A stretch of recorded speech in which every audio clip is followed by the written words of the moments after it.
This is one of those climbing ferns. I think it's called Lygodium or Lipogodium or something. The correct name I'll write on the title. And there are quite a few varieties of them in this Western Ghats. In fact, India has huge number of ferns, our own ferns. And this is one more rare species you will not find in gardens and all. I don't think I ever saw any gardener growing these.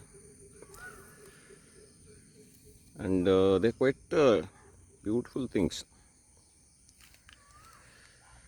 This one has climbed up quite a bit and gone almost to the top of that plant.